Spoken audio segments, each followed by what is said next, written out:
Signori, la Ferrari è tornata ed è tornata davvero. Aspettavamo il confronto tra i due piloti più talentuosi del circus, aspettavamo il confronto tra Charles Leclerc e Max Verstappen e ci è stato dato per ben 3 volte. La prima volta al giro 15, in concomitanza con il primo cambio gomme. Verstappen scoda, Leclerc resiste, Verstappen blocca e Leclerc resiste. Primo round concluso ed è solo l'inizio, questo è il primo round dei 3. Il secondo parte al giro 31 in concomitanza del secondo cambio gomme. Verstappen rientra in box al giro 30, ha avuto delle avvisaglie, doveva cambiare gomme. Va ai box e cambia mescola in 3.0 secondi. Si tenta quindi di nuovo l'undercut ma fallisce. Questo perché sì, Leclerc rientra un giro dopo, ma i tecnici Ferrari, gli addetti al cambio gomme, mi hanno fatto godere 2.5 cambio gomme più veloce di tutto il Gran Premio. E quindi stiamo 2-0 per la Ferrari, Leclerc continua a restare avanti. Capolavoro da parte della scuderia Ferrari. Ma arriviamo al terzo round, Leclerc contro Verstappen, Verstappen rientra in box, Leclerc rimane fuori ma Gasly, fortuna o non fortuna, a parer mio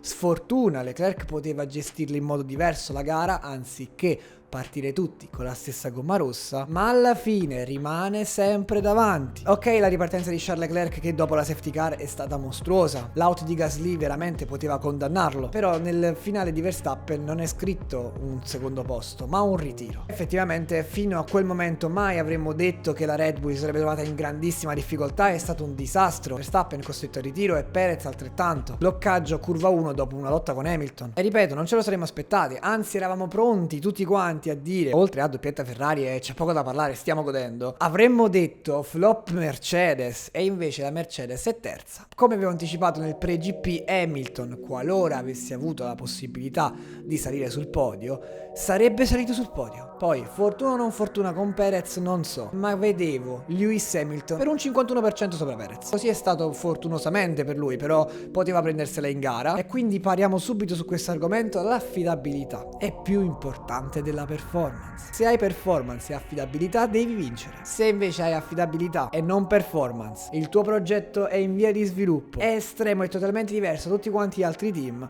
Mercedes magari non compete quest'anno, ma l'anno prossimo può far danni. Stiamo parlando di 2023, qui il vento sta cambiando. Adesso direte voi sì, però è troppo presto e sono d'accordo con voi, ma dopo 900 giorni permettete ai tifosi ferraristi di andare su di giri, di esplodere, perché io onestamente sto godendo. Doppietta Ferrari, Leclerc primo, Sainz secondo e Lewis Hamilton terzo. Tra l'altro si parietto tra Carlos Sainz e Lewis Hamilton, con Carlos che si avvicina a Lewis e gli dice: ma che ci fai terzo? Si arriva in conferenza stampa e Carlos Sainz: signori, la Ferrari è tornata. Ed è tornata davvero. Capite che le parole hanno un peso, capite che quando Binotto dice in conferenza stampa io non firmo per il secondo posto è perché qualcosa in mano hanno. A prescindere da come finisce l'anno, bisogna godersi questa gara, bisogna godersi la doppietta Ferrari che manca in Bahrain da 10-12 anni. Godiamoci il momento con Leclerc che è primo sul podio. Ma questo Gran Premio ci ha dato tanti spunti. La prima, 2 cose sono certe nella vita: la morte e la partenza sbagliata di Bottas. Bottas che partiva sesto di fianco a Lewis Hamilton e dopo 2 giri era 14esimo, partenza disastrosa, poi ricuce, ma non è stata una gran gara di Valtteri Bottas. La gran gara l'ha fatta Kevin Magnussen che fino all'ultimo